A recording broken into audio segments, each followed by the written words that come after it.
أعوذ بالله من الشيطان الرجيم بسم الله الرحمن الرحيم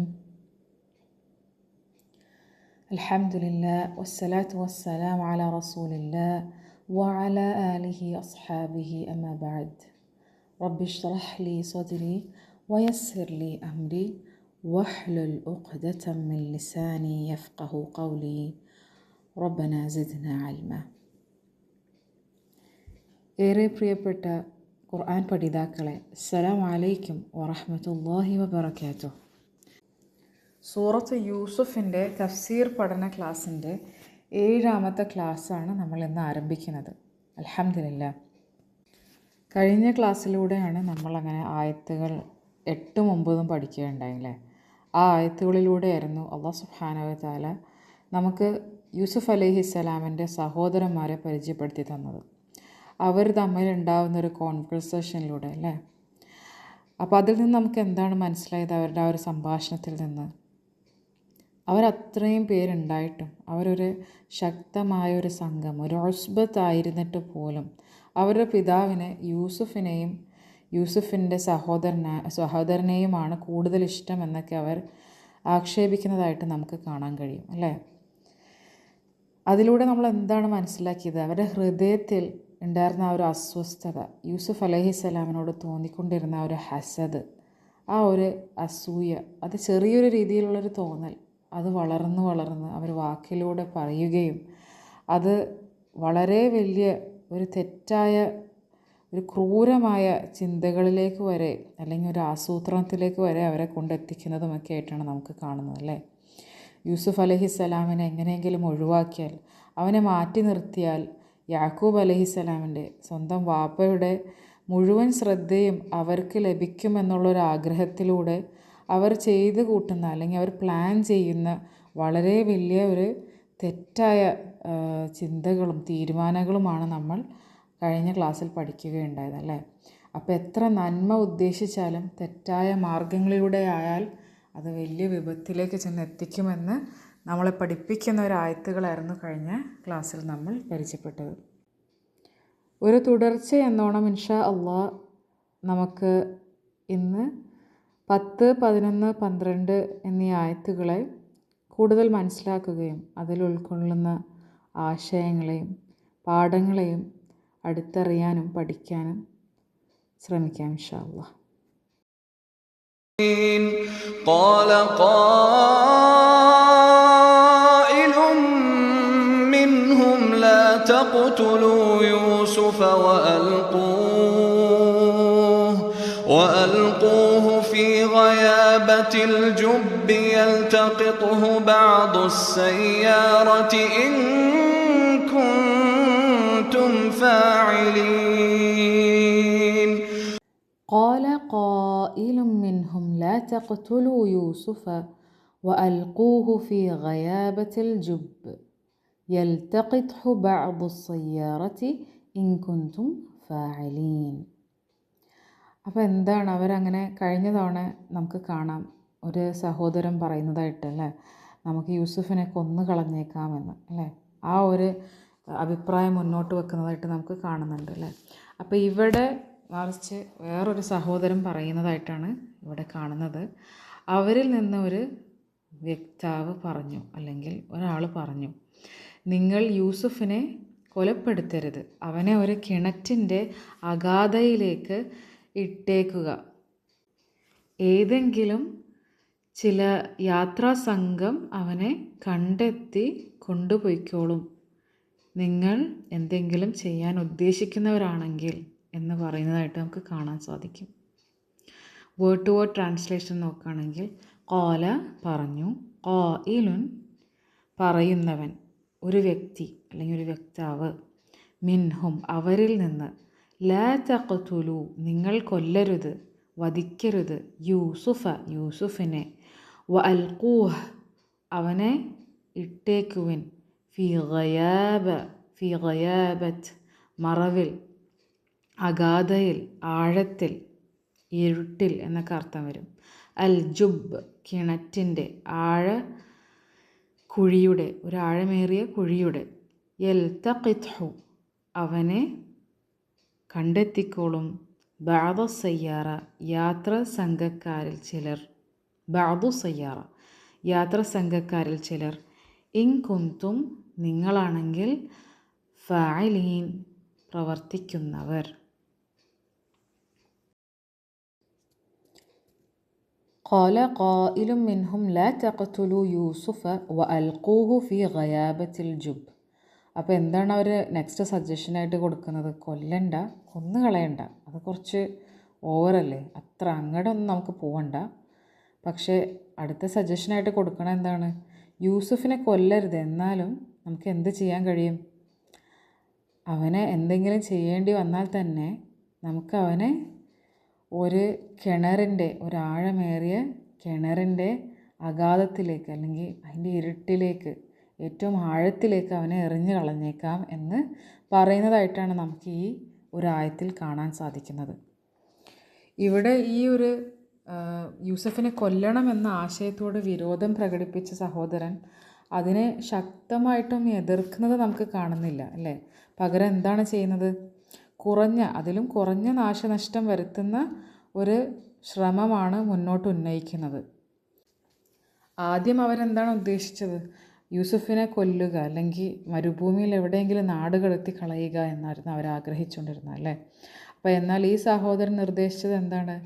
അവനൊരു കിണറ്റിലിട്ടാൽ, അല്ലെങ്കിൽ ഒരു കിണറ്റിലേക്ക്, അതിൻ്റെ അടിത്തട്ടിലേക്ക് എറിഞ്ഞു കളഞ്ഞാൽ, അങ്ങനെ ചെയ്തു കഴിഞ്ഞാൽ ആരെങ്കിലും പിന്നീട് അതിൽ ഏതെങ്കിലും ഒരു യാത്രാ സംഘം അതിൽ പോവുകയും പിന്നീട് ആരെങ്കിലും ഒരാൾ അവനെ കണ്ടെത്തുകയും ചെയ്തോളും. അതുവഴി അവനവിടെ നിന്ന് എടുത്ത് കൊണ്ടുപോയിക്കോളും. അപ്പോൾ അവനെ കൊല്ലുന്നില്ലല്ലോ, അവന് ജീവനോടെ എവിടെയെങ്കിലും ഉണ്ടായിക്കോളും എന്നാണ് പറയുന്നതായിട്ട് നമുക്ക് കാണാൻ സാധിക്കുന്നത്. അവർക്ക് തന്നെ വ്യക്തമായിട്ട് അറിയുന്നൊരു കാര്യമായേക്കാം, അങ്ങനെ ആരെങ്കിലും വന്നെടുത്താലും ആ കാലഘട്ടത്തിലൊക്കെ അവനെ ചിലപ്പോൾ ഒരു അടിമയാക്കിയേക്കാം, അല്ലെങ്കിൽ അടിമയായിട്ട് വിറ്റ് കളഞ്ഞേക്കാം എന്നൊക്കെ സാധ്യതകൾ അവിടെ നിലനിൽക്കുന്നുണ്ടെന്ന് അവർക്ക് അറിയുന്നൊരു കാര്യമാണ്. എന്നാൽ പോലും അവരറിഞ്ഞുകൊണ്ടാണ് ഈ ഒരു തീരുമാനമെടുക്കുന്നത് അല്ലേ. ഇവിടെ രണ്ട് ദോഷങ്ങളിൽ വെച്ച് നോക്കുമ്പോൾ അതിൽ കുറച്ചും കൂടി എഫക്റ്റ് കുറഞ്ഞ, അല്ലെങ്കിൽ ആ ഒരു തീവ്രത കുറഞ്ഞ ഒരു ദോഷമാണ് ഈ ഒരു സഹോദരൻ പറയുന്നത് അല്ലേ. രണ്ട് ദോഷങ്ങളിൽ കുറഞ്ഞ ദോഷം തിരഞ്ഞെടുക്കുക എന്നത് നമ്മുടെ ദീനിൽ അറിയപ്പെടുന്ന ഒരു സിദ്ധാന്തമാണ്. ഇസ്ലാമിക നിയമശാസ്ത്രം അല്ലെങ്കിൽ ഉസൂലുൽ ഫിഖഹിൻ്റെ ഗ്രന്ഥങ്ങളൊക്കെ നമ്മൾ പഠിക്കുമ്പോൾ നമുക്ക് മനസ്സിലാക്കാൻ കഴിയുന്ന എന്താണ് ഈ ഒരു വിഷയത്തിൽ? ഒരു അടിസ്ഥാന നിയമം ഇങ്ങനെയാണ്: 2 ഹറാം കാര്യങ്ങൾ വന്നു കഴിഞ്ഞാൽ, ആ ഒരു 2 ഹറാം കാര്യങ്ങളിൽ ഒന്ന് നമ്മൾ ചൂസ് ചെയ്യേണ്ട വന്നു കഴിഞ്ഞാൽ, ഒന്ന് മാത്രം തിരഞ്ഞെടുക്കേണ്ടി വന്നാൽ കുറഞ്ഞ ഹറാമായത് തിരഞ്ഞെടുക്കണം എന്നുള്ളത്. ഈ ഒരു ആയത്തിലൂടെ നമ്മൾ കാണുന്നതും ആ ഒരു നിലപാടാണല്ലേ. യൂസുഫ് അലൈഹിസ്സലാമിനെ കൊന്നുകളയുക എന്ന് പറഞ്ഞതിനേക്കാളും 100 ഭേദമാണ് യൂസുഫ് അലൈഹിസ്സലാമിനെ ഏതെങ്കിലും കിണറ്റിൻ്റെ അടിത്തട്ടിലേക്ക് ഉപേക്ഷിച്ചേക്കാം, അവനെ അവിടെ ഇട്ടുകൊണ്ട് പോന്നേക്കാം എന്ന് സജസ്റ്റ് ചെയ്യുന്ന ആ സഹോദരൻ്റെ സജഷൻ. വഅൽഖൂഹു ഫി ഗയാബത്തിൽ ജുബ് എന്നാണ് ഇവർ പറയുന്നത് അല്ലേ. എന്താണ് ഈ ഗയാബത്തിൽ ജുബ്? കിണറിൻ്റെ അഗാധത്തിലേക്ക്, അല്ലെങ്കിൽ കിണറ്റിൻ്റെ അടിത്തട്ടിലേക്ക് എന്നൊക്കെയാണ് അർത്ഥം വരുന്നത്. ഗയാബ എന്നുള്ള പദം ഗൈബ് അല്ലെങ്കിൽ ഗൈൻ യ ബ എന്നുള്ള മൂലാക്ഷരങ്ങളിൽ നിന്ന്, അല്ലെങ്കിൽ മൂലപദത്തിൽ നിന്നാണ് ഉത്ഭവിക്കുന്നത്. എന്താണ് ഗൈബ് എന്ന് പറഞ്ഞാൽ? മറഞ്ഞിരിക്കുക, കാണപ്പെടാതിരിക്കുക, അപ്രത്യക്ഷമാകുക എന്നൊക്കെയുള്ള അർത്ഥം വരുന്ന ഒരു മൂലപദമാണ് ഗൈബ്. അപ്പോൾ ഗയാബത്തുൽ ജുബ് എന്ന് പറയുമ്പോൾ കിണറ്റിൻ്റെ ആഴത്തിലുള്ള ഇരുണ്ട, മനുഷ്യരുടെ കണ്ണിൽപ്പെടാത്ത, പൂർണ്ണമായി മറഞ്ഞിരിക്കുന്ന ഒരു ഭാഗം എന്നൊക്കെ ഇതിൻ്റെ അർത്ഥം വരുന്നുണ്ട് അല്ലേ. അപ്പോൾ എത്രത്തോളം അതൊരു ഇരുണ്ട ഏരിയയാണ്, അല്ലെങ്കിൽ എത്ര ഭീതി ഉണർത്തുന്ന ഒരു സിറ്റുവേഷനാണെന്ന് നമുക്ക് മനസ്സിലാക്കാൻ സാധിക്കും അല്ലേ ഇതിലൂടെ തന്നെ. ആർക്കും കണ്ണെത്താത്ത, അല്ലെങ്കിൽ ആരും പോകാൻ പോകില്ലാത്ത ഒരു ഇരുട്ടേറിയ കിണറ്റിൻ്റെ ഏറ്റവും അടിയിലുള്ള ഒരു ഭാഗം, അതാണ് ഗയാബത്തിൽ ജുബ്. ഇനി ജുബ് എന്നുള്ള പദത്തെക്കുറിച്ച് നമുക്ക് ഒന്നും കൂടി മനസ്സിലാക്കാം. സാധാരണ രീതിയിൽ നമ്മൾ കിണർ എന്ന് പറയാനായിട്ട് അറബി ഭാഷയിൽ ഉപയോഗിക്കുന്ന പദം ബിയർ എന്നാണ്. ബിയർ എന്ന് പറഞ്ഞാൽ എന്താണ്? ഒരു സാധാരണ കിണർ, നമ്മൾ സാധാരണ യൂഷ്വലി ഉപയോഗിക്കുന്ന കിണർ, നല്ല രീതിയിൽ നിർമ്മിച്ച ചുറ്റും മതിലുകളും വരുമ്പുകളുമൊക്കെ ഉള്ള കിണർ, വെള്ളമെടുക്കാൻ പതിവായി ഉപയോഗിക്കുന്നൊരു കിണർ അല്ലേ, ആൾതാമസമുള്ള ഒരു സ്ഥലത്തുള്ള അല്ലെങ്കിൽ ആളുകൾ എപ്പോഴും എത്തിച്ചേരാൻ എളുപ്പമുള്ള ഒരു സ്ഥലത്തുള്ള കിണർ, ഇതിനൊക്കെയാണ് ബിയർ എന്ന് പറയുന്നത്. അതേസമയം ഇവിടെ നമുക്ക് കിണർ എന്ന് പറയാനായിട്ട് അല്ലാഹു സുബ്ഹാനഹു വ തആല ഉപയോഗിച്ചിരിക്കുന്ന പദം ജുബ്ബ് എന്നാണ് അല്ലേ. അതിലൂടെ തന്നെ നമുക്ക് ആ അറബി ഭാഷയുടെ സൗന്ദര്യം, അതിൻ്റെ ആ ഒരു കോംപ്ലക്സിറ്റി അല്ലെങ്കിൽ ആ ഒരു ആഴം ഒക്കെ മനസ്സിലാക്കാൻ സാധിക്കും. കാരണം ഒരു വളരെ സിമ്പിളായിട്ടുള്ള കിണർ എന്ന് പറയാൻ തന്നെ എത്ര അധികം വാക്കുകളാണുള്ളത് അല്ലേ. അത് ഓരോ വാക്കിനും വളരെയധികം വാസ്റ്റ് ഡിഫറൻസ് ആണുള്ളത്. ഇവിടെ ബിയർ എന്നുള്ള പദത്തിന് പകരം അല്ലാഹു സുബ്ഹാനഹു വ തആല ജുബ്ബ് എന്നുള്ള പദം ഉപയോഗിക്കുന്നതിലൂടെ ആ ഒരു പിക്ചർ കംപ്ലീറ്റ് ആയിട്ട് മാറാണ്. ജുബ്ബ് എന്ന് പറഞ്ഞാൽ ബിയർ പോലെയല്ല, അതിന് മതിലുകളോ ഉറപ്പുള്ള ഒരു നിർമ്മിതിയോ ഒന്നുമില്ലാത്തൊരു കിണറാണ്. വളരെ ആഴമുള്ളതായിരിക്കും അത്. സാധാരണ നമ്മൾ കാണുന്ന അല്ലെങ്കിൽ ഉപയോഗിക്കുന്നൊരു കിണർ പോലത്തെ കിണറല്ല, അതിന് ആഴം കൂടുതലായിരിക്കും.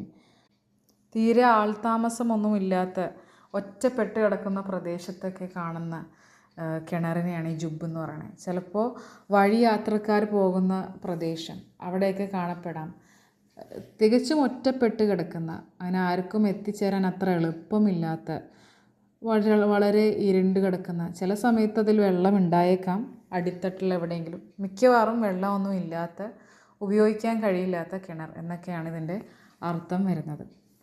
അപ്പോൾ അതിലൂടെ തന്നെ നമുക്ക് എത്രത്തോളം അതിൻ്റെ ഒരു സിറ്റുവേഷൻ്റെ ആ ഒരു സീരിയസ്നെസ് നമുക്ക് മനസ്സിലാക്കാൻ കഴിയണം അല്ലേ. ആ ഒരു പിക്ചർ നമുക്ക് ആ റീഡേഴ്സിൻ്റെ മനസ്സിലേക്ക് വരികയാണ്. അതാണ് ആ അറബി ഭാഷയുടെ ഭംഗി. നമുക്ക് ഇത്രയും മൈന്യൂട്ട് ഡീറ്റെയിൽസ് പോലും അത് ചിത്രീകരിക്കാനായിട്ട് ഈ ഭാഷയിലൂടെ സാധിക്കുമെന്നുള്ളതാണ്. സുബ്ഹാനല്ലാഹ്. നമ്മൾക്ക് ഈ ആയത്തിലൂടെ ഈ സഹോദരന്മാരുടെ ചിന്തകളും അവരുടെ ആ ഒരു ദുഷ്പ്രവർത്തികളൊക്കെ അള്ളാഹ് കാണിച്ചു തരികയാണല്ലേ. ഏത് വഴിയിലൂടെയാണ് അവരുടെ ചിന്തകൾ സഞ്ചരിക്കുന്നത് എന്ന്. എത്ര വലിയ വിപത്താണ് അവരുണ്ടാക്കാൻ ഉദ്ദേശിക്കുന്നത്. അവർ ആ ഒരു ബന്ധം തന്നെ തകർത്ത് കളയുകയാണല്ലേ. അവരുടെ സഹോദരൻ മാത്രമല്ല, എന്നാൽ യൂസുഫ് അലൈഹിസ്സലാം ആ ഒരു സമയത്ത് ഈ ഒരു പ്രവൃത്തി അവർ ആസൂത്രണം ചെയ്യുന്ന സമയത്ത് വളരെ ചെറുപ്പമായിട്ടുള്ള ഒരു സഹോദരൻ കൂടിയാണ്, വളരെ യങ് ആയിട്ടുള്ള അല്ലേ. നമുക്കറിയാം യാക്കൂബ് അലൈഹിസ്സലാമിന് എത്രയോ പ്രിയപ്പെട്ട ഒരു മകനായിരുന്നു യൂസുഫ് അലൈഹിസ്സലാം എന്ന് അല്ലേ. നമുക്ക് മാത്രമല്ല സഹോദരന്മാർക്കും അത് വ്യക്തമായി അറിയുന്നൊരു കാര്യം തന്നെയായിരുന്നു.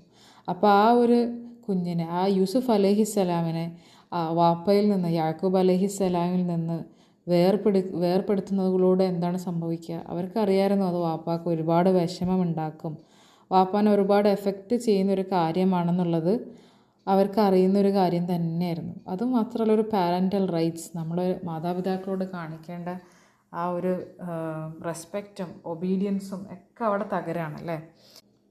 നബി സല്ലല്ലാഹു അലൈഹി വസല്ലമയുടെ ഒരു മനോഹരമായ ഹദീസുണ്ട്.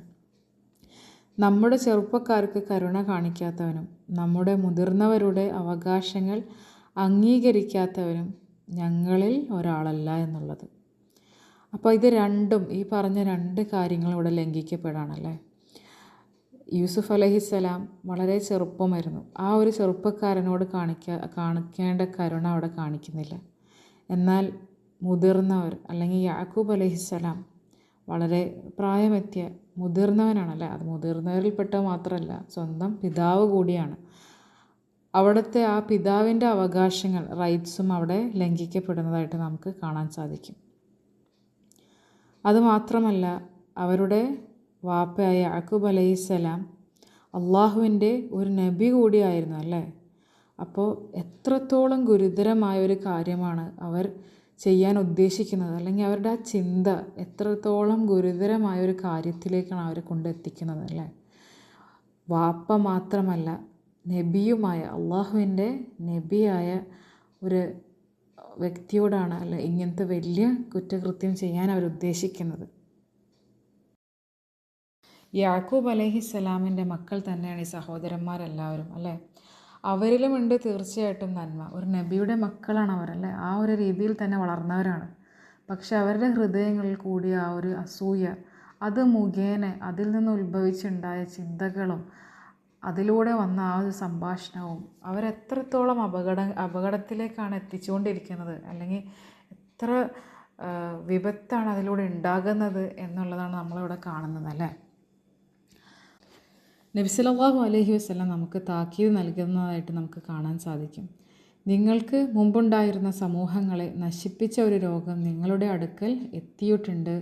അത് അസൂയയും വിദ്വേഷവുമാണ് എന്ന് പറഞ്ഞുകൊണ്ട്, അത് നശിപ്പിക്കുന്നവനാണ്. അത് മുടിയെ ഷേവ് ചെയ്യുന്നതല്ല, മറിച്ച് അത് മതവിശ്വാസത്തെ അല്ലെങ്കിൽ നിങ്ങളുടെ ദീനിനെയാണ് ഷേവ് ചെയ്ത് കളയുക എന്ന് പറയുന്നതായിട്ട് നമുക്ക് കാണാൻ കഴിയും. ആ ഹദീസിൻ്റെ ഭാഗം, അത് ആദ്യത്തെ ഭാഗം രണ്ടാമത്തെ ഭാഗവും ഞാൻ 2 സ്ലൈഡായിട്ടാണ് ഇവിടെ ഉപയോഗിച്ചിരിക്കുന്നത്. അപ്പോൾ ഇവിടെ ഖാല റസൂലുള്ളാഹി സ്വല്ലല്ലാഹു അലൈഹി വസല്ലം ദബ്ബ ഇലൈക്കും ദാഉൽ ഉമമി ഖബ്ലകുമുൽ ഹസദു വൽ ബഅ്ദാഉ ഹിയ അൽ ഹാലിഖത്തുദ്ദീൻ ലാ ഹാലിഖത്തുശ്ശഅർ والذي نفس محمد بيده لا تؤمنوا حتى تحابوا أفلا أنبئكم بشيء إذا فعلتموه تحابيتم أفشوا السلام بينكم. അപ്പോൾ എന്താണ് ഇവിടെ ഈ ഹദീസിൽ നമുക്ക് പറഞ്ഞു തരുന്നത്? നമുക്ക് മുന്നേ വന്നിരിക്കുന്ന സമൂഹങ്ങളിൽ പറ്റിയ സെയിം പ്രശ്നം തന്നെ, ആ ഒരു രോഗം തന്നെയാണ് നമ്മളെയും നമ്മുടെ അടുക്കലും വന്നു ചേർന്നിരിക്കുന്നത്. എന്ത് രോഗമാണത്? ഹൃദയങ്ങളെ ബാധിക്കുന്ന രോഗം അല്ലേ. ഈ ഹസദ് എന്ന് പറയുന്ന അല്ലെങ്കിൽ അസൂയയും വിദ്വേഷവും ഒക്കെ നമ്മുടെ ഹൃദയങ്ങളെ ബാധിക്കുന്ന രോഗങ്ങളാണല്ലേ. അപ്പോൾ ആ രോഗം നമ്മളിലും വന്നു ചേർന്നിട്ടുണ്ടെന്നുള്ള ഒരു വാർണിംഗ് ആണ് നമുക്ക് നൽകുന്നത് ഈ ഒരു ഹദീസിലൂടെ അല്ലേ. അപ്പോൾ അത് എന്തിനാണ് ഷേവ് ചെയ്ത് കളയുക എന്നുള്ളൊരു പദമാണ് ഇവിടെ ഉപയോഗിച്ചിരിക്കുന്നത് അറബിയിൽ. അപ്പോൾ എന്തിനാണ് ഈ ഷേവ് ചെയ്ത് കളയുക? നീക്കം ചെയ്ത് കളയുക അല്ലേ, മൊത്തത്തിൽ മായ്ച്ച് കളയുക. എന്തിനാണ്? അത് മുടീനെ അല്ല ഷേവ് ചെയ്ത് കളയുക, മറിച്ച് നമ്മുടെ വിശ്വാസത്തെ അല്ലെങ്കിൽ നമ്മുടെ ദീനിനെ തന്നെയാണ്, നമ്മുടെ ഈമാനെയാണ് ഇതിലൂടെ ഷേവ് ചെയ്ത് കളയുക എന്നാണ് റസൂൽ സല്ലല്ലാഹു അലൈഹി വസല്ലം പറയുന്നത്. ആ ഒരു ഹദീസിൻ്റെ ബാക്കി ഭാഗം തുടർച്ചയായിട്ടുള്ളൊരു പോർഷനാണിത്. എൻ്റെ ആത്മാവ് ഏതൊരുവൻ്റെ കയ്യിലാണോ, എന്നാൽ അള്ളാഹുവെങ്കിൽ സാക്ഷിയാക്കിക്കൊണ്ട് പറയുകയാണ്, നിങ്ങൾ ഈമാൻ കൈവരിക്കാതെ സ്വർഗത്തിൽ പ്രവേശിക്കുകയില്ല. നിങ്ങൾ പരസ്പരം സ്നേഹിക്കാതെ ഈമാൻ കൈവരിക്കുകയുമില്ല. നിങ്ങളിൽ പരസ്പരം സ്നേഹം വളർത്തുന്ന ഒരു കാര്യം ഞാൻ നിങ്ങളോട് പറയട്ടെ, നിങ്ങൾ തമ്മിൽ സലാം വ്യാപിക്കൂ എന്നുള്ളത്. അസ്സലാമു അലൈക്കും വറഹ്മത്തുള്ളാഹി വബറകാതുഹു, അത് തന്നെയാണ് ഇവിടെ ഉദ്ദേശിക്കുന്നത്. പരസ്പരം കണ്ടുമുട്ടുമ്പോൾ നമ്മളപ്പോൾ സലാം വർദ്ധിപ്പിക്കുക. അത് ഭാര്യയും ഭർത്താവും തമ്മിലാണെങ്കിലും മക്കളും മാതാപിതാക്കളും തമ്മിലാണെങ്കിലും, ഒരാൾ ഒരു വീട്ടിലേക്ക് വന്ന് കയറുന്ന ആളാണ് സലാം പറയുക, അല്ലെങ്കിൽ ഒരു സദസ്സിലേക്ക് നമ്മൾ ചെന്ന് കയറുമ്പോൾ, അങ്ങനെ നമ്മുടെ കൂട്ടുകാർ തമ്മിലും നമ്മൾ ഒരു മുസ്ലിമിനെ കണ്ടുമുട്ടുമ്പോൾ നമ്മൾ സലാം പറയാൻ എപ്പോഴും ഓർമ്മിക്കുക അല്ലേ. ആ ഒരു സലാമിൻ്റെ ഭംഗി, നമ്മൾ അസ്സലാമു അലൈക്കും വറഹ്മത്തുള്ളാഹി വബറകാതുഹു എന്ന് പറയുന്ന ഒരു ദുആ കൂടിയാണത്. എന്താണ് ഈ സലാം? നിങ്ങൾക്ക് അള്ളാഹു ശാന്തി നൽകട്ടെ അല്ലേ, സലാം നൽകട്ടെ, സമാധാനം നൽകട്ടെ. വറഹ്മത്തുള്ളാഹ്, അള്ളാഹുവിൻ്റെ കാരുണ്യവും നിങ്ങളുടെ മേലുണ്ടാവട്ടെ. വബറകാതുഹു, അള്ളാഹുവിൻ്റെ ബറക്കത്തും അല്ലേ. ബറക്കത്ത് എന്ന് പറഞ്ഞാൽ എന്താണ്? നിങ്ങൾക്ക് നൽകിയ അനുഗ്രഹങ്ങളുള്ള ആ ഒരു വർധനവിനെയാണ്. അതൊരു എത്രത്തോളം എന്ന് നമുക്ക് പറയാൻ കഴിയില്ല. അപ്പോൾ ഇത്ര ബ്യൂട്ടിഫുൾ ആയിട്ടുള്ള ഒരു ഗ്രീറ്റിംഗ് ആണ് അല്ലാഹു സുബ്ഹാനഹു വ തആല നമുക്ക് നൽകിയിരിക്കുന്നത് അല്ലേ. നമുക്ക് നബി സല്ലല്ലാഹു അലൈഹി വസല്ലം ഇങ്ങനെ പഠിപ്പിച്ച് നൽകിയിരിക്കുന്നത്. അപ്പോൾ ഇതൊരു ദുആ കൂടിയാണ്. അപ്പോൾ ആ ഒരു അർത്ഥം അറിഞ്ഞ് തന്നെ, ആ ഒരു ദുആ എന്നുള്ള രീതിയിൽ തന്നെ നമ്മൾ പറയുമ്പോൾ ഉണ്ടല്ലോ, നമ്മുടെ ഹൃദയങ്ങൾ തമ്മിലുള്ള എന്തെങ്കിലും രീതിയിലുള്ള ഹസദ് ഉണ്ടെങ്കിൽ അത് അതിലൂടെ അലിഞ്ഞു പോകുമെന്നാണ്. അപ്പോൾ ആ ഒരു സലാം പറയുന്നതിലൂടെ നമ്മൾ തമ്മിലുള്ള ആരെങ്കിലും തമ്മിൽ എന്തെങ്കിലും ഒരു ബുദ്ധിമുട്ടുണ്ട്, മനസ്സിൽ അങ്ങനെ ഒരു ഹസദ് ഉണ്ടെങ്കിൽ തന്നെ ആ ഒരു സലാമിലൂടെ അത് ഇല്ലാതാവും അല്ലേ, അത് നശിപ്പിക്കും എന്നാണ് നമുക്ക് കാണാൻ. പിന്നെ നമ്മുടെ ഹൃദയങ്ങളിൽ ഒരു അടുപ്പം വരുന്നതായിട്ട് നമുക്ക് കാണാൻ സാധിക്കും. അപ്പോൾ ഹൃദയങ്ങളിൽ സ്നേഹം നട്ടു വളർത്തുന്നത് സലാം പകരുന്നതിലൂടെയാണ് എന്നാണ് നമുക്ക് ഈ ഹദീസ് പഠിപ്പിച്ചു തരുന്നത്. അതുകൊണ്ട് തന്നെ തീർച്ചയായിട്ടും നമ്മൾ ഇനി മുതൽ ആ ഒരു നെയ്യത്തായിട്ട് എടുക്കുക, നമുക്ക് തമ്മിൽ കണ്ടുമുട്ടുമ്പോൾ സലാം പറയുക എന്നുള്ളത് അല്ലേ. ആർക്കൂടെങ്കിലും നമുക്കൊരു ബുദ്ധിമുട്ടുണ്ടെങ്കിൽ പോലും നമ്മൾ ആ സലാം പറഞ്ഞ് അത് ഹൃദയത്തിൽ നിന്ന് മായ്ച്ച് കളയാനായിട്ടത് ആ ഒരു അസുഖത്തിനൊരു ശിഫയായിട്ട് നമുക്കിത് കാണാം. ആ ഒരു നെയ്യത്തിൽ നമ്മളത് ചെയ്യുക അല്ലേ, ഇൻഷാ അല്ലാഹ്. ആ ആയത്തിൻ്റെ ബാക്കി ഭാഗം എങ്ങനെയാണ്? യൽതഖിത്ഹു ബഅദു സയ്യാറത്തി ഇൻ കുൻതും ഫാഇലീൻ. അവനെ ഒരു കിണറ്റിൻ്റെ അടിത്തട്ടിലേക്ക് എറിഞ്ഞു കളയൂ എന്ന് പറഞ്ഞിട്ട് എന്താ പറയുന്നത്? അങ്ങനെ ചെയ്താൽ ചില യാത്രക്കാർ അവനെ എടുത്തുകൊണ്ട് പോകുമായിരിക്കുമെന്നല്ലേ. ആരെങ്കിലും അതിൽ പോകുന്ന ഏതെങ്കിലും യാത്രാ സംഘം അവനെ കണ്ട് അത് അവനെ എടുത്തുകൊണ്ട് പോയേക്കാം എന്നാണ് ഇവിടെ പറയുന്നത്. ഈ ഒരു ആയത്തിൽ അവരെന്താ പറയുന്നത്? യൽതഖിത്ഹു ബഅദു സയ്യാറ. യൽതഖിത്ഹു എന്നുള്ള പദം എന്താണ് അർത്ഥം വരുന്നത്? ലാം ഖാഫ് ത അല്ലെങ്കിൽ ലഖത എന്ന മൂലപദത്തിൽ നിന്നാണ് യൽതഖിത്ഹു ഉത്ഭവിക്കുന്നത്. വഴിയിൽ കിടക്കുന്നതോ അല്ലെങ്കിൽ ഒരാളുടെ ശ്രദ്ധയിൽപ്പെടാതെ അത് വീണ് പോയി കിട്ടുന്നത്, അല്ലെങ്കിൽ നമ്മളത് കണ്ട് എടുക്കുന്ന, അങ്ങനെ നഷ്ടപ്പെട്ടിട്ട് എവിടെയോ കിടന്ന് കിട്ടുന്ന സാധനത്തിനെ എടുക്കുന്നതായിട്ട് ആ ഒരു ആശയമാണ് ഇവിടെ ഉദ്ദേശിക്കുന്നത്. യൽതഖിത്ഹു എന്ന് പറയുമ്പോൾ അവനെ എടുത്തുകൊള്ളും അല്ലെങ്കിൽ അവനെ കണ്ടെത്തിക്കോളും, വഴിയിൽ കണ്ട് അത് എടുത്തു കൊണ്ടുപോയിക്കോളും എന്നൊക്കെ അർത്ഥം വരുന്നത് അല്ലേ. അപ്പോൾ നഷ്ടപ്പെട്ട് കിടന്നൊരു സാധനം, ആരും കാണാതെ കിടന്നൊരു സാധനം അത് കണ്ടെത്തി അവരെടുത്തോളും എന്നുള്ള അർത്ഥം വരുന്നു ഇവിടെ. അവരുടെ സ്വന്തം സഹോദരനെ കുറിച്ചാണ് അവർ ഈ പറയുന്നത് അല്ലേ. അവർക്ക് തന്നെ അറിയാം, ആ ഒരു വാക്കുകളിലൂടെ തന്നെ അവരുടെ ഒരു ഉദ്ദേശവും ആ ഒരു എല്ലാ ഫീലിങ്സും വളരെയധികം ക്ലിയറായിട്ട് നമുക്ക് മനസ്സിലാക്കാൻ സാധിക്കുന്നു. യൽതഖിത്ഹു ബഅദു സയ്യാറ, നഷ്ടപ്പെട്ട സാധനം അല്ലെങ്കിൽ യൂസുഫ് അലൈഹിസ്സലാമിനെ ആരും ഇല്ലയെന്ന് അവർക്ക് മനസ്സിലാകുകയും ആ ഒരു ഒറ്റപ്പെടൽ അല്ലെങ്കിൽ ആരും കാണാതെ കിടക്കുന്ന ആ യൂസുഫിനെ ആരെങ്കിലും വന്ന് അതിൽ നോക്കുമ്പോൾ കണ്ടെത്തുകയും അവരെടുത്ത് കൊണ്ടുപോയിക്കോളും എന്നാണ് ഇവിടെ ഉദ്ദേശം വരുന്നത്. ഈ ആയത്തുകളെല്ലാം നമ്മൾ പഠിക്കുമ്പോൾ നമുക്ക് വളരെ വ്യക്തമാകുന്ന ഒരു കാര്യമുണ്ട്. സഹോദരന്മാരുടെ മനസ്സിലെ ആ ഒരു ഷെറ്, അവരുടെ ഹൃദയത്തിലെ അസൂയയും അവരുടെ തെറ്റുകളും അവരുടെ ആ ഒരു ദുഷ്ചിന്തകളും ദുഷ്പ്രവൃത്തിയുമെല്ലാം വളരെയധികം വ്യക്തമാണ്. എന്നിരുന്നാലും ഖുർആനിൽ എവിടെയും നമുക്ക് അവരുടെ പേര് വെളിപ്പെടുത്തുന്നതായിട്ടോ അവരെ കുറ്റപ്പെടുത്തുന്നതായിട്ടോ വിമർശിക്കുന്നതായിട്ടോ ഒന്നും തന്നെ കാണാൻ സാധിക്കുകയില്ല എന്നുള്ളതാണ്. ഖുർആൻ്റെ ഭംഗിയും അതുതന്നെയാണ്. ഖുർആൻ ഒരിക്കലും ഒരു കുറ്റവാളിയെ അപമാനിക്കാൻ വേണ്ടി വന്നൊരു ഗ്രന്ഥമല്ല, മറിച്ച് അവർ ചെയ്ത തെറ്റിൽ നിന്ന് നമ്മൾ പാഠം ഉൾക്കൊള്ളാനും നമ്മൾ അതിലൂടെ മാറാനും ഒരു മാർഗനിർദ്ദേശമായിട്ടാണ് ഖുർആൻ വന്നിരിക്കുന്നത്. ഈ സൂറത്തിൻ്റെ അവസാനം നമുക്ക് മനസ്സിലാക്കാൻ സാധിക്കും, നമുക്ക് കാണാൻ സാധിക്കുന്നൊരു കാഴ്ചയുണ്ട്. ഈ സഹോദരന്മാർ പൂർണ്ണ മനസ്സോടുകൂടി സത്യസന്ധമായി തന്നെ പശ്ചാത്താപിക്കുന്ന ഒരു സീനുണ്ട്. അവർ അവരുടെ വാപ്പാനോട് പറയുന്നതായിട്ട് കാണാം, നിശ്ചയമായും ഞങ്ങൾ പാപികളായിരുന്നു എന്ന്. അവിടെയാണ് അള്ളാഹുവിൻ്റെ ആ ഒരു പരിമിതിയില്ലാത്ത കരുണ, ആ ഒരു ആഴമേറിയ വിശാലമായ കരുണ പ്രകടമാകുന്നത്. ആ ഒരു അവസരത്തിൽ അവർ ആ സത്യസന്ധമായി പശ്ചാത്താപിക്കുന്നതോടുകൂടി അള്ളാഹു സുബ്ഹാനഹു വ തആല ആ പശ്ചാത്താപം സ്വീകരിക്കുകയും അവരോട് പൂർണ്ണമായി പുറത്തു കൊടുക്കുന്നതുമാണ് നമുക്ക് കാണാൻ സാധിക്കുന്നത്. ഇതിലൂടെയൊക്കെ നമുക്ക് വലിയൊരു പാഠമാണ് ഉൾക്കൊള്ളാനുള്ളത്. പശ്ചാത്താപത്തിൻ്റെയും അള്ളാഹുവിൻ്റെ കാരുണ്യത്തിൻ്റെയും വലിയ പാഠം. എന്താണ് ഇവിടെ നമ്മളെ പഠിപ്പിക്കുന്നത്? നമ്മൾ എത്ര തന്നെ പാപം ചെയ്താലും, എത്ര വലിയ പാപം ചെയ്താലും ആത്മാർത്ഥമായിട്ട് സത്യസന്ധമായിട്ട് അള്ളാഹുവിലേക്ക് മടങ്ങിയാൽ, അള്ളാഹുവിലേക്ക് തൗബ ചെയ്ത് മടങ്ങിയാൽ, അള്ളാഹുവിനോട് തേടിയാൽ തീർച്ചയായിട്ടും അള്ളാഹു സുബ്ഹാനഹു വ തആല കരുണയുടെ വാതിൽ നമ്മളുടെ മേൽ തുറന്നു നൽകുകയും നമുക്ക് നമ്മുടെ പാപങ്ങൾ പൂർണ്ണമായി പുറത്തു നൽകുകയുമായിട്ട് നമുക്ക് കാണാൻ സാധിക്കും.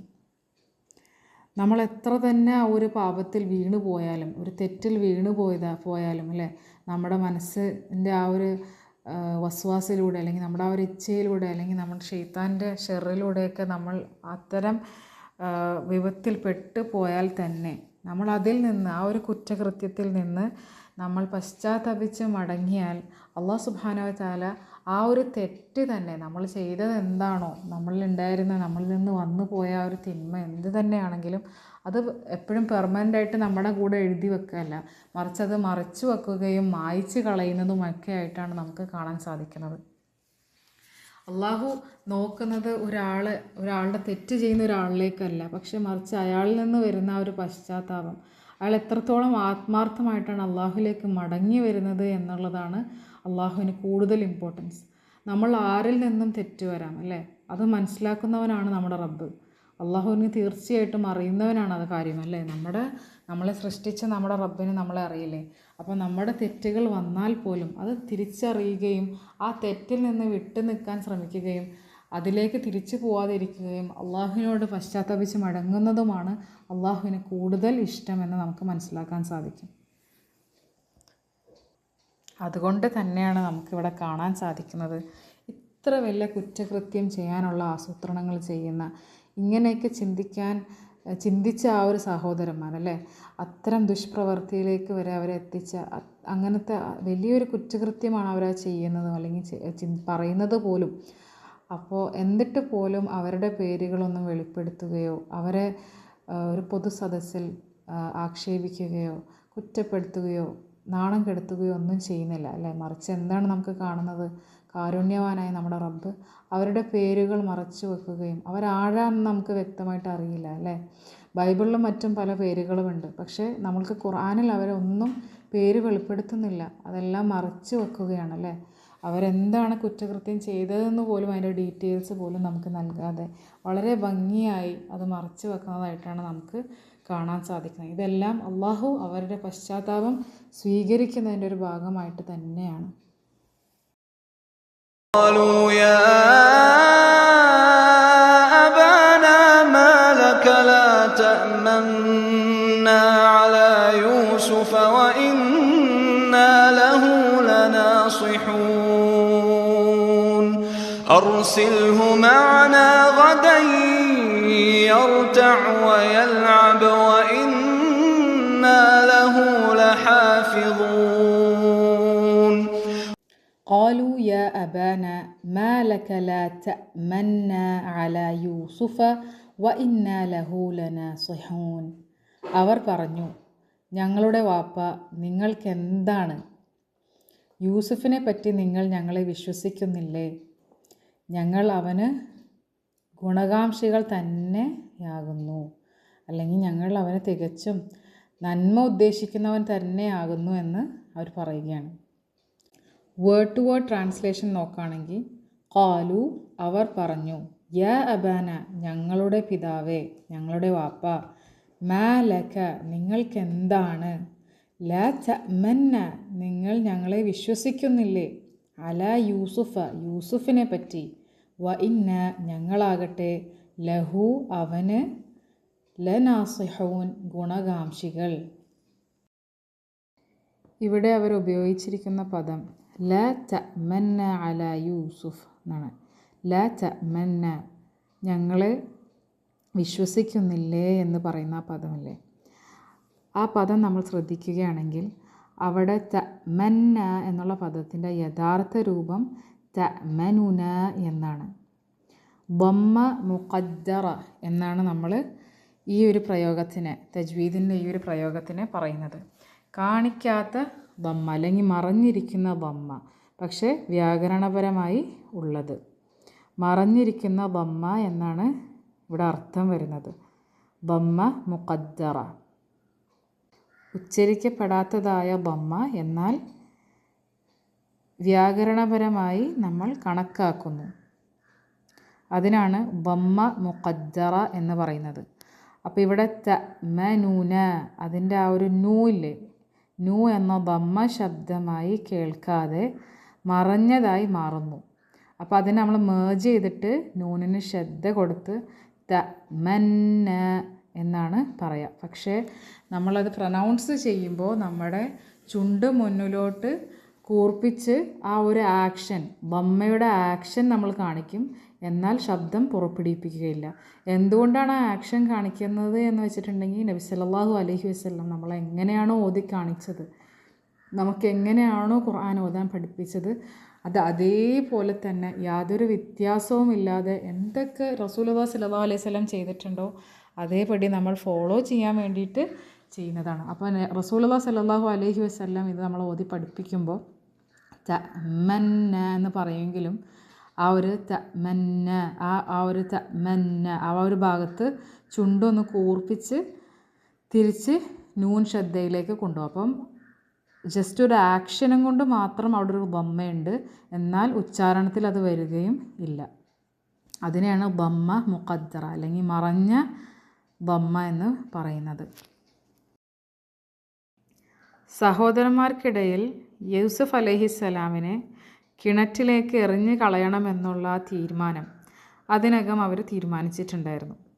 എന്നാൽ പിതാവ് യാക്കൂബ് അലൈഹിസ്സലാമിന് സംശയം കാണിക്കുമെന്ന കാര്യം അവർക്ക് വ്യക്തമായിരുന്നു അല്ലേ. നമ്മൾ എന്ത് പറഞ്ഞിട്ടാണ് എങ്ങനെയെങ്കിലും യൂസുഫിനെ കൊണ്ട് പോകണമല്ലോ. അപ്പം യാക്കൂബ് അലൈഹിസ്സലാമിനോട് എന്ത് പറഞ്ഞാലും യാക്കൂബ് അലൈഹിസ്സലാമിന് അതൊരു വിശ്വാസം വരില്ല എന്നുള്ള കാര്യത്തിലും അവർക്ക് ഉറപ്പായിരുന്നു. അതുകൊണ്ട് തന്നെയാണ് അവർ വളരെ സൂക്ഷ്മമായി അവരുടെ അപേക്ഷ അവതരിപ്പിക്കുന്നത് നമുക്ക് കാണുന്നത് അല്ലേ. എന്താ അവർ പറയുന്നത്? ഖാലു യാ അബാന മാ ലക ലാ തഅമന്ന അലാ യൂസുഫ വ ഇന്നാ ലഹു ലനാസിഹൂൻ എന്നല്ലേ. നിങ്ങൾ എന്താണ് വാപ്പ ഞങ്ങൾ യൂസുഫിൻ്റെ കാര്യത്തിൽ ഒരു വിശ്വാസം ഇല്ലാത്തത്? തീർച്ചയായിട്ടും നിശ്ചയമായിട്ടും വാപ്പ ഞങ്ങൾ അവൻ്റെ ഗുണകാംക്ഷികൾ തന്നെയാണ്. ഞങ്ങൾ നല്ലത് മാത്രമേ അവന് ഉദ്ദേശിക്കുന്നുള്ളൂ. നിങ്ങൾ പിന്നെ എന്താ ഞങ്ങളിങ്ങനെ സംശയിക്കുന്നത് എന്നുള്ള രീതിയിലല്ലേ. അപ്പോൾ എന്താ അവർ പറയുന്നത്? എൻ്റെ പിതാവേ, എൻ്റെ വാപ്പ അല്ലെങ്കിൽ ഞങ്ങളുടെ വാപ്പ യൂസുഫിനെ ഞങ്ങളോടൊപ്പം വിടാൻ ഞങ്ങളെന്താ വിശ്വസിക്കാത്തത്? എന്താണ് പ്രശ്നം എന്നാണ് ചോദിക്കുന്നത് അല്ലേ. അത് കൂട്ടിച്ചേർത്ത് ഒന്നും കൂടി ഒരു ഉറപ്പ് വരുത്താൻ, അല്ലെങ്കിൽ യാക്കൂബ് അലൈഹിസ്സലാമിൻ്റെ മനസ്സിന് കുറച്ചുകൂടി ഒരു ഉറപ്പ് വരുത്താനായിട്ട് അവരെന്താ പറയുന്നത്? വ ഇന്നാ ലഹു ലനാസിഹൂൻ, നിശ്ചയമായും ഞങ്ങൾ അവൻ്റെ നന്മ മാത്രമാണ് ആഗ്രഹിക്കുന്നത് എന്നല്ലേ. അപ്പോൾ ഈ വാക്കുകളിലൂടെയൊക്കെ അവർ യാക്കൂബ് അലൈഹിസ്സലാമിനെ ഒന്ന് ആശ്വസിപ്പിക്കാൻ അല്ലെങ്കിൽ ഒരു ധൈര്യം കൊടുക്കാനായിട്ടാണ്, അല്ലെങ്കിൽ ആ ഒരു കോൺഫിഡൻസ് നേടിയെടുക്കാൻ വേണ്ടി ശ്രമിച്ചുകൊണ്ടിരിക്കുന്നത് നമുക്ക് കാണാൻ കഴിയുന്നത് അല്ലേ. അപ്പോൾ ഇവിടെ നമ്മൾ കാണുന്ന പദം എന്താണ് അവർ ഉപയോഗിക്കുന്നത്? ലനാസിഹൂൻ എന്ന് പറയുന്നതായിട്ട് നമുക്ക് കാണാം അല്ലേ. ലനാസിഹൂൻ. അപ്പോൾ ഈ പദത്തിൻ്റെ മൂലപദം വരുന്നത് എന്താണ്? നസഹ. നൂൻ സോഹ. നസഹ ആണ് ഇതിൻ്റെ മൂലപദം. സത്യസന്ധത, ശുദ്ധമായ ഉദ്ദേശം, വഞ്ചനയില്ലാത്ത ഉപദേശം എന്നൊക്കെ അർത്ഥം വരും. അപ്പോൾ നസഹ എന്ന മൂലപദത്തിൽ നിന്നാണ് നാസിഹൂൻ വരുന്നത്. ഇതിന് ഒരാളുടെ നന്മ സത്യസന്ധമായി ആഗ്രഹിക്കുക എന്നാണ് അർത്ഥം വരുന്നത്. അതേ മൂലപദത്തിൽ നിന്ന് തന്നെയാണ് നസീഹത്ത് എന്ന പദവും വരുന്നത്. കാരണം യഥാർത്ഥ നസീഹത്ത് നൽകുന്നത് ഉപദേശിക്കപ്പെടുന്നവൻ്റെ നന്മ ലക്ഷ്യമിട്ടിട്ടായിരിക്കും. ഈ വാക്കുകളിൽ നിന്ന് നമുക്ക് മനസ്സിലാക്കാൻ പറ്റുന്നത് എന്താണ്? മരുഭൂമിയിൽ പോയി ആടുകളെ മേയ്ക്കലൊക്കെ ഈ സഹോദരന്മാരുടെ ഇടയിൽ പതിവായിരുന്നൊരു കാര്യമാണ്. പക്ഷേ ഇതിനു മുമ്പ് യൂസുഫിനെ ഒരിക്കലും സഹോദരന്മാരോടൊപ്പം പുറത്തു പോകാൻ അല്ലെങ്കിൽ അവരുടെ കൂടെ ഇങ്ങനെ പോകാനായിട്ട് യാക്കൂബ് അലൈഹിസ്സലാം ഒരിക്കലും അനുവാദം നൽകിയിട്ടില്ലായിരുന്നു എന്നുള്ളത് ഈ ഒരു സഹോദരന്മാരുടെ സംഭാഷണത്തിൽ നിന്ന് അല്ലെങ്കിൽ അവരുടെ ആ ഒരു ചോദ്യത്തിൽ നിന്നും വാക്കുകളിൽ നിന്നും തന്നെ നമുക്ക് വളരെ വ്യക്തമായി മനസ്സിലാക്കാൻ കഴിയും അല്ലേ. അതുകൊണ്ട് തന്നെയാണ് അവരിങ്ങനെ ഒരുപാട് കാര്യങ്ങൾ പറഞ്ഞ് എങ്ങനെയെങ്കിലും യാക്കൂബ് അലൈഹിസ്സലാമിൻ്റെ ആ ഒരു വിശ്വാസം കൈപ്പറ്റാൻ വേണ്ടി ശ്രമിക്കുന്നതായിട്ട് നമുക്ക് കാണുന്നത്. സഹോദരന്മാരുടെ പൂർണ്ണമായിട്ടൊരു വിശ്വാസം യാക്കൂബ് അലൈഹിസ്സലാമിന് ഉണ്ടായിരുന്നില്ല എന്നും യൂസുഫ് അലൈഹിസ്സലാമിൻ്റെ കാര്യത്തിൽ വളരെ ജാഗ്രത പുലർത്തിയിരുന്നു എന്നും നമുക്ക് ഇതിലൂടെ മനസ്സിലാക്കാൻ സാധിക്കുന്നതാണ്.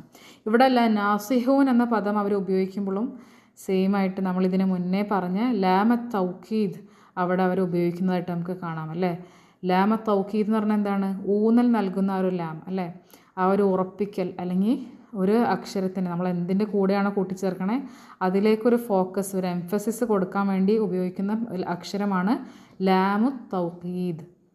അപ്പോൾ തീർച്ചയായിട്ടും അതിനകത്ത് യാതൊരു സംശയവും വേണ്ട, അല്ലെങ്കിൽ ഞങ്ങൾ ഗുണകാംക്ഷികളാണെന്നുള്ളത് ഹൈലൈറ്റ് ചെയ്ത് കാണിക്കാൻ വേണ്ടിയിട്ടാണ് ലനാസിഹൂൻ എന്ന പദം ഇവിടെ ഉപയോഗിക്കുന്നതായിട്ട് നമുക്ക് കാണാൻ സാധിക്കുന്നത്. ഇവിടെ നമുക്ക് സഹോദരന്മാർ കഷ്ടപ്പെട്ട് യാക്കൂബ് അലൈഹിസ്സലാമിൻ്റെ വിശ്വാസം കൈപ്പറ്റാൻ വേണ്ടിയിട്ട് ഇങ്ങനെ ഓരോ മധുരമേറിയ വാക്കുകൾ ഉപയോഗിച്ച് യാക്കൂബ് അലൈഹിസ്സലാമിൻ്റെ മനസ്സിനെ മാറ്റാൻ ശ്രമിക്കുന്നതായിട്ട് നമുക്ക് കാണാൻ സാധിക്കും അല്ലേ. പക്ഷെ നമുക്കറിയാം ഒരുപാട് നമ്മൾ സത്യസന്ധമായിട്ടൊരു കാര്യം പ്രസൻറ്റ് ചെയ്യുകയാണെങ്കിൽ അത് ഒരുപാട് ഡീറ്റെയിലിങ്ങും ഒരുപാട് എക്സ്പ്ലനേഷൻ്റെയും ഡിസ്ക്രിപ്ഷൻ്റെയും ഒന്നും ആവശ്യം വരുന്നില്ല. പക്ഷെ ഒരു കള്ളം പറയുന്ന ഒരാൾക്ക് പലപ്പോഴും അത് അതിർത്ത് കവിഞ്ഞ് ഉറപ്പ് നൽകേണ്ടി വരും അല്ലേ. അതിർത്തി കവിഞ്ഞ് ഉറപ്പ് നൽകുക എന്ന് പറഞ്ഞാൽ എന്താ? നമുക്ക് ഡയറക്റ്റായിട്ടൊരു പ്രോമിസ് അല്ല, പക്ഷെ അവരുടെ ഹൃദയത്തിൻ്റെ ഉള്ളിൽ വേറെ എന്തോ ഒരു അൾട്ടീരിയർ മോട്ടീവ് ഉണ്ട്, എന്തോ മറഞ്ഞിരിക്കുന്ന ഒരു ഉദ്ദേശമുണ്ട്. അങ്ങനത്തെ അവസ്ഥയിലായിരിക്കുമ്പോഴാണ് അവരിങ്ങനെ എന്നെ വിശ്വാസമൊന്നും ഇല്ലേ, എനിക്ക് തന്നെ അല്ലെങ്കിലും വിശ്വാസം ഇല്ലല്ലോ, അല്ലെങ്കിൽ അവനെ വിശ്വസിച്ചുകൂടെ, ഞാൻ ഉറപ്പായിട്ടും എനിക്ക് നല്ലത് മാത്രം ആഗ്രഹിച്ച് ചെയ്യുന്നതല്ലേ, അല്ലെങ്കിൽ ഞാൻ നല്ലതും അല്ലാതെ വേറെ എന്തെങ്കിലും ആഗ്രഹിക്കുമോ, ഇത്തരം വാക്കുകളൊക്കെ ഉപയോഗിച്ച് നമ്മളിങ്ങനെ മനസ്സ് മാറ്റാൻ ശ്രമിക്കേണ്ടി വരുന്നത് പലപ്പോഴും അതിൻ്റെ പുറകിൽ എന്തെങ്കിലും ഒരു ദുഷ്പ്രേരണ അല്ലെങ്കിൽ അവരുടെ ഹൃദയത്തിൽ എന്തോ ഒരു മറ്റ് ചില ഉദ്ദേശങ്ങൾ മറഞ്ഞിരിക്കുമ്പോഴാണ് പലപ്പോഴും ഇത്തരം വാക്കുകൾ ഉപയോഗിച്ച് ഒരാളെ സമ്മതിപ്പിക്കാൻ അല്ലെങ്കിൽ മനസ്സ് മാറ്റാൻ പ്രേരിപ്പിക്കാനൊക്കെ ശ്രമിക്കേണ്ടി വരുന്നത്. കാരണം സത്യസന്ധമായിട്ട് നേരിടുന്ന ഒരു കാര്യത്തിൽ നമുക്കുള്ള കാര്യം പറഞ്ഞ് അയാളെ സ്വീകരിക്കുകയാണെങ്കിൽ സ്വീകരിക്കട്ടെ, അല്ലെങ്കിൽ വേണ്ട എന്നുള്ളൊരിതല്ലേ ഉള്ളൂ. അത് കൂടുതൽ അവരെ വിശ്വസിപ്പിക്കാൻ വേണ്ടി നമ്മൾ കഷ്ടപ്പാട് പെടേണ്ട ഒരവസ്ഥ വരുന്നില്ല. സാധാരണ രീതിയിൽ അങ്ങനെയാണ് നമുക്ക് കാണാൻ കഴിയുക. അപ്പം ഇങ്ങനത്തെ ഒരു കള്ള ഉദ്ദേശം അവരുടെ ഹൃദയത്തിലുള്ളത് കൊണ്ട് തന്നെയാണ് അവരിങ്ങനെ ഒരുപാട് വാക്കുകളൊക്കെ ഉപയോഗിച്ച് പിന്നെയും അവർ നല്ലവരാണ്, അവർ സത്യസന്ധമായിട്ട് പറയുന്നതാണ്, അവർ യൂസുഫിന് നല്ലത് മാത്രം ആഗ്രഹിക്കുന്നവരാണ് എന്നൊക്കെ അവരിങ്ങനെ വീണ്ടും പറഞ്ഞുകൊണ്ടിരിക്കുന്നത്. അവർക്ക് തന്നെ അറിയാം അവരുടെ വാപ്പാക്ക് ആ കാര്യത്തിൽ വിശ്വാസമില്ല എന്നുള്ളതല്ലേ. ഇപ്പോൾ അടുത്ത ആയത്തിൽ നമുക്ക് കാണാൻ കഴിയും അവർ ഇപ്പോൾ ലനാസിഹൂൻ എന്ന് പറഞ്ഞ പോലെ തന്നെ അവർ ഉപയോഗിക്കുന്ന ലഹാഫിദൂൻ എന്നുള്ള വാക്ക് ഉപയോഗിക്കുന്നതായിട്ട് നമുക്ക് കാണാൻ കഴിയും. അവിടെയും ലഹാഫിദൂൻ എന്നുള്ള വാക്കും കൊണ്ടും അവർ ഉദ്ദേശിക്കുന്നത് ഞങ്ങൾ ഉറപ്പായിട്ടും യൂസുഫിനെ സംരക്ഷിക്കുന്നവരാണ്, അല്ലെങ്കിൽ നമ്മൾ ഉറപ്പായിട്ടും യൂസുഫിന് എല്ലാ രീതിയിലുള്ള സംരക്ഷണം നൽകുമെന്നൊക്കെ ഉള്ള ഉറപ്പ് നൽകുന്നതായിട്ടും നമുക്ക് കാണാൻ സാധിക്കും. പക്ഷെ നമുക്കറിയാമല്ലേ, ഈ ഒരു ആയത്തുകളിലൂടെയൊക്കെ നമുക്ക് അവരുടെ ആ ഒരു വ്യക്തിത്വം അല്ലെങ്കിൽ അവരുടെ ചിന്തകളും അവരുടെ ഹൃദയത്തിൽ കൂടിയിരിക്കുന്ന ആ ഒരു അസൂയ മുഖേന വന്ന പല ആസൂത്രണവും അവരുടെ ചിന്തകളും ആഗ്രഹങ്ങളും ഒക്കെ നമുക്ക് വളരെ വ്യക്തമായി മനസ്സിലാക്കാൻ സാധിക്കും അല്ലേ. അതൊരിക്കലും ഈ പറയുന്ന വാക്കുകളായിട്ട് യാതൊരു ബന്ധവുമില്ല എന്നും തികച്ചും ഓപ്പോസിറ്റായിട്ടുള്ളൊരു ഫീലിങ്സാണ് അവരുടെ ഹൃദയത്തിൽ മറഞ്ഞിരിക്കുന്നതെന്നും നമുക്ക് വ്യക്തമാണ്. അവർ ഈ വിളിക്കുന്ന അല്ലെങ്കിൽ അവർ ഈ ശ്രമിച്ചുകൊണ്ടിരിക്കുന്നത് എന്ത് കാര്യം പൂർത്തീകരിക്കാൻ വേണ്ടിയിട്ടാണെന്നും നമുക്ക് അള്ളാഹു ഓൾറെഡി കാണിച്ചു തന്നുകൊണ്ടിരിക്കുകയാണ് അല്ലേ. അപ്പോൾ അതാണ് അതിൻ്റെ ഒരു സത്യാവസ്ഥ. പലപ്പോഴും കള്ളം പറയുമ്പോൾ അത് ഭംഗിയാക്കാൻ വേണ്ടി, അത് വിശ്വസിപ്പിക്കാൻ വേണ്ടി അതിൻ്റെ മീതെ കുറേ കള്ളങ്ങളും കുറേ ഭംഗി വാക്കുകളും ഒരുപാട് തെളിവുകളും ഒരുപാട് വാഗ്ദാനങ്ങളുമൊക്കെ നൽകേണ്ടി വരും. പക്ഷേ സത്യസന്ധമായിട്ട് നമ്മൾ ഡീൽ ചെയ്യുമ്പോൾ ഇത്തരം എക്സ്പ്ലനേഷൻ്റെ ഒന്നും ആവശ്യം വരുന്നില്ല എന്നാണ് നമുക്ക് മനസ്സിലാക്കാൻ സാധിക്കുന്നത്. അർസിൽഹു മഅനാ ഗദൻ യർതഅ വയൽഅബ് വഇന്നാ ലഹു ലഹാഫിദൂൻ. നാളെ അവനെ ഞങ്ങളുടെ കൂടെ അയക്കുക. അവൻ തിന്നും കുടിച്ചും സുഖിച്ചു നടക്കുകയും കളിക്കുകയും ചെയ്യട്ടെ. നിശ്ചയമായും ഞങ്ങൾ അവനെ കാത്തു രക്ഷിക്കുന്നവരാകുന്നു, അല്ലെങ്കിൽ ഞങ്ങൾ അവനെ സംരക്ഷിക്കുന്നവനാകുന്നു. വേർഡ് ടു വേർഡ് ട്രാൻസ്ലേഷൻ നോക്കുകയാണെങ്കിൽ അർസിൽഹു അവനെ അയക്കുക, മഅന ഞങ്ങളുടെ കൂടെ, ഗദൻ നാളെ, യർത അവൻ മേഞ്ഞ് എന്ന് പറഞ്ഞാൽ തിന്നും കുടിച്ചും സ്വാതന്ത്ര്യമായി നടന്നുകൊള്ളട്ടെ, വയൽ ലാബ് കളിക്കുകയും ചെയ്യട്ടെ, വ ഇന്നാ ലഹു നിശ്ചയമായും ഞങ്ങൾ അവനെ ലഹാഫിദൂൻ കാക്കുന്ന സൂക്ഷിക്കുന്ന അല്ലെങ്കിൽ സംരക്ഷിക്കുന്നവർ തന്നെയാണ്. സഹോദരന്മാർ വാപ്പാനോട് പിന്നെ പറയുന്ന കാര്യം എന്താണ്? അർസിൽഹു മഅനാ ഗദൻ യർതഅ വയൽഅബ് വ ഇന്നാ ലഹു ലഹാഫിദൂൻ.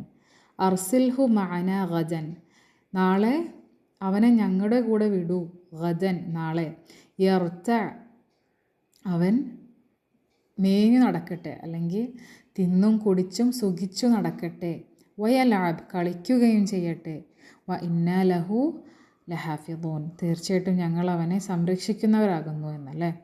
അപ്പോൾ എന്താണ് ഈ യർത എന്നുള്ള പദം എന്ന് നമുക്ക് നോക്കാം. യർത എന്ന പദം ഉത്ഭവിക്കുന്നത് റത അല്ലെങ്കിൽ റത എന്നുള്ള മൂലപദത്തിൽ നിന്നാണ്. അതിൻ്റെ അടിസ്ഥാന അർത്ഥം വരുന്നത് സമൃദ്ധിയുള്ള സ്ഥലത്ത് അല്ലെങ്കിൽ ഭയം കൂടാതെ നമുക്ക് ഫ്രീ ആയിട്ട് കളിക്കുക എന്നൊക്കെ പറയും. അപ്പോൾ അറബി സാഹിത്യത്തിൽ സാധാരണ രീതിയിൽ റത എന്നത് മൃഗങ്ങളെ ഇങ്ങനെ പുൽമേട് അല്ലെങ്കിൽ പച്ച മേഖലയിലൊക്കെ നമുക്ക് അവരെ ആനന്ദിക്കാൻ വിടുക, അവരെ മെയ്യാൻ വിടുക എന്നൊക്കെ പറയില്ലേ, ആ ഒരു രീതിയിലുള്ള ഫ്രീ ആക്കി വിടുന്നതിനെയാണ് റത എന്നുള്ള പദം ഉപയോഗിക്കുന്നത്. സ്വാതന്ത്ര്യവും സമൃദ്ധിയും നിറഞ്ഞൊരവസ്ഥ എന്നൊക്കെ പറയാൻ കഴിയും. അപ്പോൾ ഇവിടെ യർത്ത എന്നുകൊണ്ട് ഉദ്ദേശിക്കുന്നത് എന്താണ്?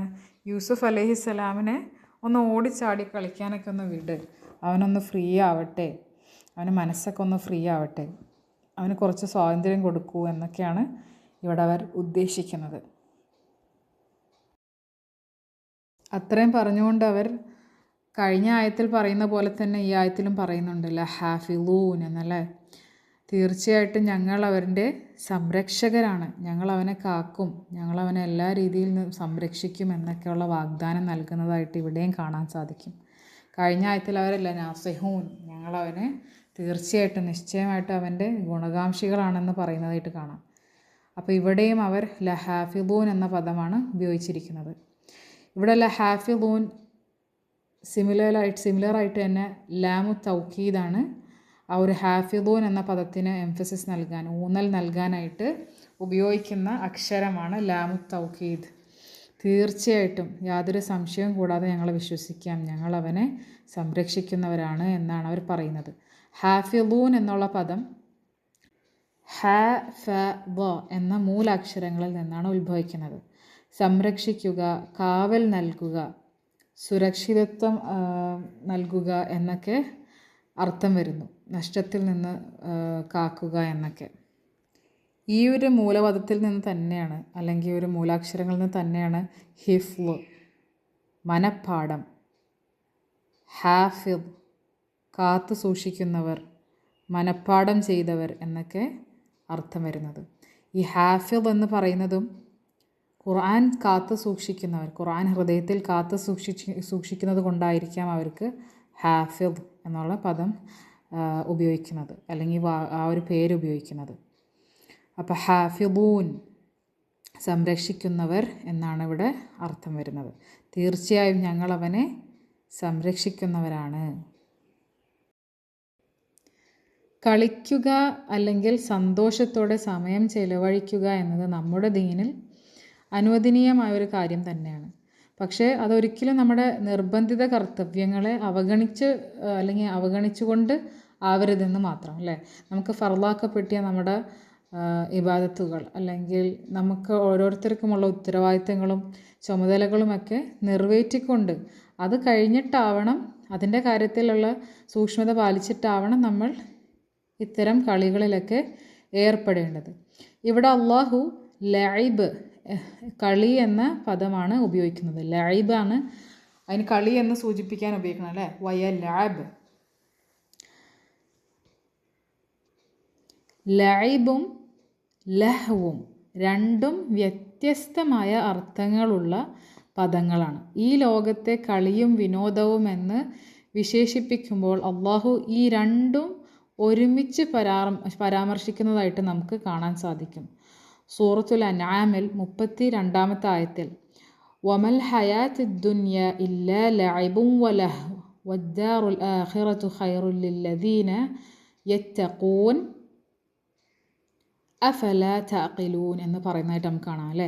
ഐഹിക ജീവിതം കളിയും വിനോദവുമല്ലാതെ മറ്റൊന്നുമല്ല, പരലോക ഭവനം തന്നെയാണ് സൂക്ഷ്മത പാലിക്കുന്നവർക്ക് ഉത്തമം. അപ്പോൾ മനുഷ്യരെ നിങ്ങൾ ബുദ്ധി കൊടുത്ത് ഗ്രഹിക്കുന്നില്ലേ, ചിന്തിക്കുന്നില്ലേ എന്ന് അള്ളാഹ് ചോദിക്കുന്നതായിട്ട് നമുക്ക് കാണാൻ കഴിയും അല്ലേ. അപ്പോൾ എന്താണ് ഇവ രണ്ടിനും ഇടയിലുള്ള വ്യത്യാസം എന്നാണ് നമ്മൾ മനസ്സിലാക്കാൻ പോകുന്നത്. ലൈബ് എന്നത് വലിയ പ്രയോജനമൊന്നുമില്ലാത്തതായിരിക്കാം, എന്നാൽ ചെറിയ അളവിൽ അത് അനവദനീയമാണ് താനും. മറുവശത്ത് ലഹ്വ് എന്നത് യാതൊരു പ്രയോജനവും ഇല്ലാത്തതും പൂർണ്ണമായും സമയം പാഴാക്കുന്നതുമായ കാര്യങ്ങളെയാണ് സൂചിപ്പിക്കുന്നത്. ലൈബ് എന്ന വിഭാഗത്തിൽപ്പെടുന്ന ചില കാര്യങ്ങൾ നബി സല്ലല്ലാഹു അലൈഹി വസല്ലം സ്വയം ഇടയ്ക്കിടെ ചെയ്തിരുന്നതായിട്ട് നമുക്ക് കാണാൻ സാധിക്കും. ഉദാഹരണമായിട്ട് പറയുകയാണെങ്കിൽ നബി സല്ലല്ലാഹു അലൈഹി വസല്ലമയും ആയിഷ റളിയല്ലാഹു അൻഹയുമായിട്ടുള്ള ഓട്ടമത്സരം നടത്തിയതിനെ പറ്റിയിട്ടുള്ള ഹദീസൊക്കെ നമുക്കറിയാം അല്ലേ. പിന്നെ അതുപോലെ തന്നെ ഹസൻ ഹുസൈൻ റളിയല്ലാഹു അൻഹുമ എന്നിവരുമായി കളിച്ചതൊക്കെ ഹദീസിൽ രേഖപ്പെടുത്തിയിട്ടുണ്ട്. മിനായിലെ ദിവസങ്ങളിൽ അബൂബക്കർ റളിയല്ലാഹു അൻഹു ആയിഷ റളിയല്ലാഹു അൻഹയുടെ അടുക്കൽ വന്നപ്പോൾ അവളുടെ സമീപത്ത് 2 പെൺകുട്ടികൾ ദഫ് വായിച്ചും പാടിയും ഇരിക്കുന്നുണ്ടായിരുന്നു. അതേസമയം നബി സല്ലല്ലാഹു അലൈഹി വസല്ലം സമീപത്ത് സ്വയം വസ്ത്രം കൊണ്ട് മൂടി വിശ്രമിക്കുകയുമായിരുന്നു. അബൂബക്കർ റളിയല്ലാഹു അൻഹു അവരെ ശാസിച്ചു. അപ്പോൾ നബി സല്ലല്ലാഹു അലൈഹി വസല്ലം മുഖം പുറത്തേക്ക് എടുത്തുകൊണ്ട് പറഞ്ഞു, അബൂബക്കറെ, അവരെ വിട്ടേക്ക്, ഇവ ഈദിൻ്റെ ദിവസങ്ങളാണ്. എന്നുവെച്ചാൽ അവരെ ആഘോഷിച്ചോട്ടെ, അവനെ തടയണ്ട എന്നുള്ള രീതിയിൽ പറയുന്നതായിട്ട് നമുക്ക് കാണാൻ സാധിക്കും. ഒരിക്കൽ നബി സല്ലല്ലാഹു അലൈഹി വസല്ലമയുടെ മസ്ജിദിൽ അബിസീനയിൽ നിന്ന് എത്യോപ്യൻ യുവാക്കൾ അവരുടെ കുന്തമെറിയുന്ന കഴിവുകൾ പ്രദർശിപ്പിക്കുന്ന ഒരു ഇവൻ്റ് ഉണ്ടായിരുന്നു. കുന്തം എന്ന് പറയുമ്പോൾ അവിടെ സ്പെയ്ഡും കൊണ്ട് എറിഞ്ഞ് ഒരു കളി, അവരുടെ ആ ഒരു സാഹസികം അവിടെ കാണിക്കുന്നതായിട്ടുള്ളൊരു ഷോ ഉണ്ടായിരുന്നു. അപ്പോൾ സഹാബികൾ അത് നോക്കി നിന്നു. ഐഷ റളിയല്ലാഹു അൻഹയ്ക്കും അത് കാണണമെന്നുണ്ടായിരുന്നു. അപ്പോൾ നബി സല്ലല്ലാഹു അലൈഹി വസല്ലം അവൾക്ക് തൻ്റെ ചുമലിന് പിന്നിൽ നിന്ന് കാണാൻ സൗകര്യമൊരുക്കി. ഇവിടെ പ്രത്യേകം ശ്രദ്ധിക്കേണ്ട കാര്യം, ഈ ആയുധാഭ്യാസം പ്രദർശനം നടന്നത് നബി സല്ലല്ലാഹു അലൈഹി വസല്ലമയുടെ മസ്ജിദിൽ തന്നെ ആയിരുന്നു എന്നുള്ളതാണ്. ഐഷ റളിയല്ലാഹു അൻഹു പറഞ്ഞു, ഞാൻ നബി സല്ലല്ലാഹു അലൈഹി വസല്ലമയുടെ പിന്നിൽ നിന്നുകൊണ്ട് മസ്ജിദിൽ കളിച്ചുകൊണ്ടിരുന്ന എത്യോപ്യന്മാരെ നോക്കുകയായിരുന്നു. ഉമർ റളിയല്ലാഹു അൻഹു അവരെ ശാസിച്ചു. എന്നാൽ നബി സല്ലല്ലാഹു അലൈഹി വസല്ലം പറഞ്ഞു, ബനി അർഫിദ, അബീസിനിയന്മാരെ, നിങ്ങൾ അവരെ വിട്ടേക്കൂ, കളിക്കൂ, നിങ്ങൾ സുരക്ഷിതരാണ് എന്ന് പറയുന്നതായിട്ട് നമുക്ക് കാണാൻ കഴിയും. സഹീഹ് അൽ ബുഖാരി 3529. അതേസമയം ലഹ്വ് എന്നത് പൂർണ്ണമായും സമയം നശിപ്പിക്കുന്നതും നമ്മുടെ മതത്തിൽ പ്രോത്സാഹിപ്പിക്കപ്പെടാത്തതുമായിട്ടുള്ള ഒരു കാര്യമാണ്. ഉദാഹരണമായിട്ട് നമ്മൾ പറയുകയാണെങ്കിൽ ചൂതാട്ടം. ഇതിൽ യാതൊരു ആത്മീയമോ ലൗകികമായിട്ടുള്ളൊരു പ്രയോജനം നമുക്ക് വരുന്നില്ല. അത് നമുക്ക് ശാരീരികമായിട്ടോ മാനസികമായിട്ടോ നമ്മളെ യാതൊരു രീതിയിലും ഇമ്പ്രൂവ് ആക്കുന്നില്ല, അല്ലേ? നഷ്ടം മാത്രമുള്ളൊരു കളി, യാതൊരു രീതിയിലൊരു ഉപകാരമില്ലാത്ത സമയം കൊല്ലുന്ന ഒരു കളി മാത്രമാണ്. അപ്പോൾ അത്തരം കളികൾ, അത്തരം എൻ്റർടൈൻമെൻറ്റ്സ്, അല്ലേ, അതിൽ പെടുന്ന ഒന്നാണ് ഈ നെറ്റ്ഫ്ലിക്സ് ആൻഡ് ചിൽ. ഇതെല്ലാം നമ്മൾ വെറുതെ സമയം കൊല്ലുക മാത്രമാണ് അതിലൂടെ ചെയ്യുന്നത്. അതല്ലാതെ സത്യം പറഞ്ഞാൽ നമുക്ക് എന്തെങ്കിലും ഒരു ഗുണം അതിലൂടെ കിട്ടുന്നുണ്ടോ, അല്ലേ? കുറേ സീരിയൽ കാണുക, അല്ലെങ്കിൽ കുറേ സീരീസ് കാണുക, അതുപോലെ തികച്ചും നമുക്ക് യാതൊരു രീതിയിലൊരു ബെനിഫിറ്റ് ഇല്ലാതെ, മറിച്ച് നമുക്കതൊരു ഹാം ചെയ്യുന്ന, അല്ലേ, നമുക്ക് നമ്മുടെ തിന്മയിലേക്ക് നമുക്കൊരു തിന്മയായി തീരുന്ന തരം കളികളും ആനന്ദങ്ങളുമാണ് ലഹ്വ് എന്ന് പറയുന്നത്. അതിൽ നിന്ന് വിട്ടുമാറി നിൽക്കേണ്ടത് നമ്മൾ പ്രത്യേകിച്ച് ശ്രദ്ധിക്കേണ്ട ഒരു കാര്യമാണ്. അതൊട്ടും നമ്മുടെ ദീനിൽ പ്രോത്സാഹിപ്പിക്കപ്പെടാത്ത ഒരു കാര്യമായിട്ടാണ് പറയുന്നത്. യൂസുഫിനെ കളിക്കാനായി കൊണ്ടുപോകണമെന്ന സഹോദരന്മാരുടെ ആ ഒരു പുറമേയുള്ള കാരണം, അല്ലെങ്കിൽ ആ ഒരു അപേക്ഷ, അത് തികച്ചും പുറമേ മാത്രമുള്ളതായിരുന്നു നമുക്കറിയാം, അല്ലേ? അവരുടെ യഥാർത്ഥ കർത്തവ്യം അല്ലെങ്കിൽ ഉദ്ദേശ്യം മറച്ചു വെക്കാനുള്ള ഒരു അറ്റംപ്റ്റ് മാത്രമായിരുന്നു. ഒരു ഭാവനാപരമായ സമ്മർദ്ദം സൃഷ്ടിക്കുക, അല്ലെങ്കിൽ ഇമോഷണൽ ബ്ലാക്ക് മെയിലിംഗ്, അതായിരുന്നു അവർക്ക് ഇതിലൂടെയുള്ള ലക്ഷ്യം. അവർ പിതാവിനോട് ഒരു പരോക്ഷമായി സംസാരിക്കുന്നത് പോലെയാണ് അവർ പറഞ്ഞതല്ലേ, ഞങ്ങൾ സന്തോഷത്തോടെ സമയം ചെലവഴിക്കാനാണ് പോകുന്നത്.